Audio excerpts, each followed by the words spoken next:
Mart Dünya Down Sendromu Farkındalık Günü programımıza hoş geldiniz.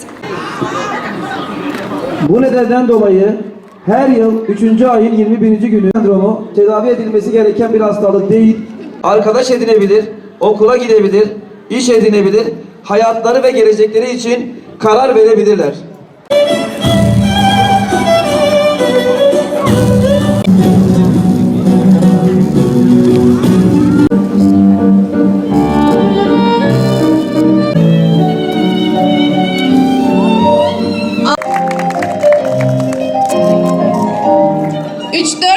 Lale Bahçesi tablosu.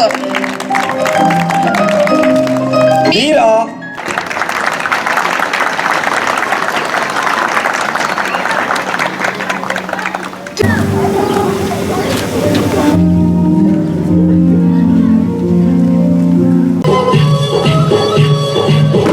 Mesnevi'den ders aldım.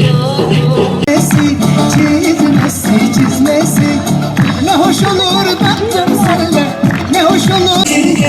Benim canım çekirge.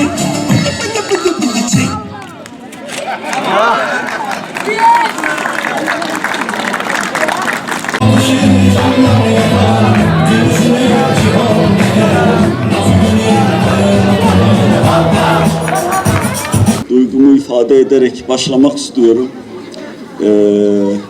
Tüm samimiyetimle, yani böyle en keyif aldığım programlardan biri olmuş oldu.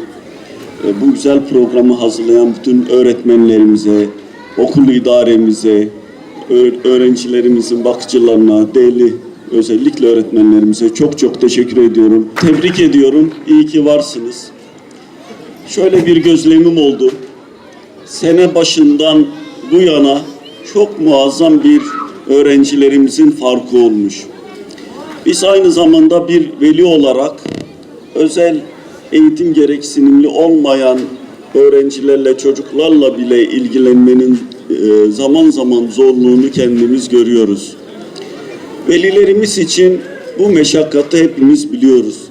Dolayısıyla devletimiz bu özel eğitim uygulama okullarına çok önem vermekte. Biz de ilçe olarak ciddi anlamda önemsiyoruz. Öğretmenlerimiz yaptıkları işin farkında. Velilerimize olacak katkısının farkında. Gerçekten bugün de gördüm. Öğrencilerimiz ciddi anlamda gelişim kat etmişler, mesafe kat etmişler. Resimden tutun, müzik gösterilerin, spor gösterileri, yaptıkları bütün gösterileri fevkalade güzel yaptılar. Dolayısıyla bu birden olacak bir şey değil. İlmik ilmik işlenecek. Özen, her şeyden ziyade sevgi ve aşk gerektiren bir husus. Görevlerini yaparken görevlerine duydukları, yaptıkları işe duydukları sevgi ve muhabbet bu sonucu doğurdu. Dolayısıyla kıymetli arkadaşlar, gerçekten çok kıymetli bir iş yapıyorsunuz.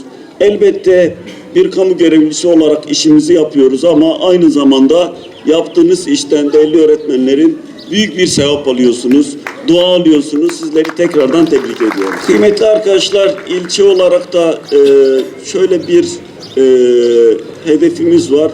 Çok daha modern, güzel bir özel eğitim uygulama okulu da yapmak istiyoruz. İlçemize kazandırmak istiyoruz. Programa da inşallah alma gayretindeyiz. Onu da yapacağız inşallah. Arsayla ilgili bir pürüzü var. Onu da hallettikten sonra inşallah ilçemize bu elbette okulumuzun donanımları, elbette ekipmanları noktasında bir eksiğimiz yok ama fiziksel olarak da yeni bir okul sadece bu iş için programlanmış, projelendirmiş. İnşallah çok yakın zamanda böyle bir özel eğitim, Cizre Özel Eğitim Uygulama Okulu kazandıracağız.